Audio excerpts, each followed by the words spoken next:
অসম অৰুণাচল সীমান্তৰ মহাদেৱপুৰত দেউৰীসকলৰ 19 সংখ্যক জয়দাম মেচু উৎসৱ উদযাপন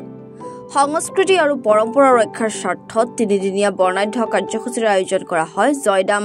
মেচু উৎসৱ এই উৎসৱত প্ৰদৰ্শন কৰা হয় দেউৰীসকলৰ লোকনৃত্য লোক সংস্কৃতি দেউৰী সমাজৰ 4 গোটৰ ঐক্যতা প্ৰতিষ্ঠা কৰা ধৰ্মীয় আৰু সংস্কৃতিৰ প্ৰথা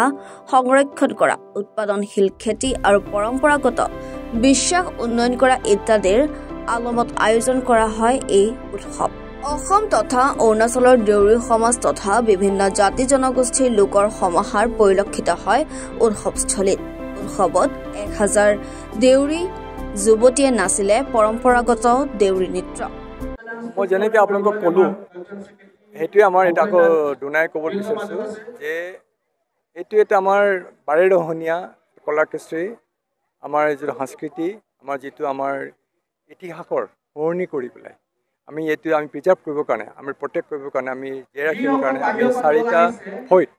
দেউৰীসকলৰ আমি একেলগে তাৰ একত্ৰিত হৈ পেলাই আমি নিজৰ কলা কৃষ্টি ফাৰ্ষ্ট আজি 3 দিনীয়া কাৰ্য হৈছে প্ৰথম আজি আমি পতাকা উত্তোলন কৰিলোঁ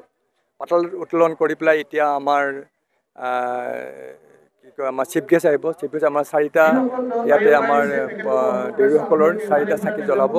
অলৰেডি আমাৰ বনোৱা আছে এতিয়ালৈকে মানে এতিয়া আমাৰ এইটো আমি প্ৰতিশোধীয়া বিশ্ব শান্তিৰ কাৰণে আমি পূজা কৰোঁ আৰু 4টা খেল দেউৰীসকলৰ মানে ভাল ধৰণে কলা কৃষ্টিৰ মাজেৰে জীয়াই থাকিব লাগে আৰু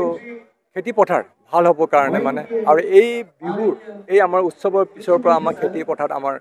ৰাইজে মানে লাগিব ষ্টাৰ্ট কৰিব সেইটো এটা আমি প্ৰতীক আৰু ৰাইজলৈ আমি এইটো প্ৰতিশ্ৰুতি মানে মেছেজ দিব বিচাৰিছোঁ যে আমি বিশ্বৰ দৰবাৰত আমি এইটো প্ৰতিষ্ঠা কৰিব বিচাৰিছোঁ আজি পূজাটো আমাৰ আগৰ পৰা চলি আছে কিন্তু আমি পূজাৰ পৰা আমি এইটো এটা মঞ্চলৈ আমি এইটো হেৰি কৰিছোঁ ক্ৰিয়েট কৰিছোঁ এইটো আমাৰ 19 এটা মেচু আৰু এইটো বিশ্বৰ দৰবাৰত আমি প্ৰতিষ্ঠা কৰিবলৈ আমি চেষ্টা কৰিছোঁ এটা প্ৰয়াস বা দেউৰীটো হ'ল এটা অসমৰ প্ৰাচীনতম এটা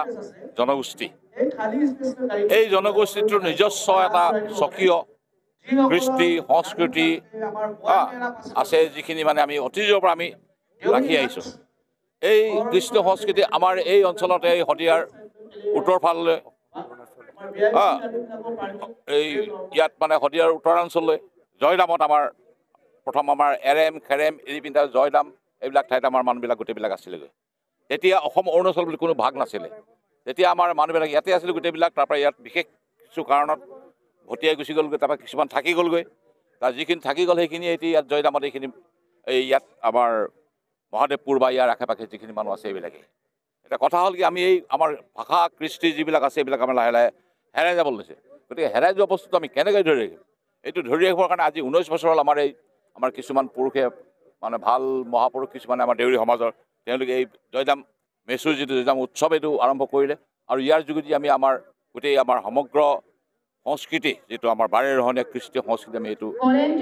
বচাই ৰাখিবলৈ বা আমি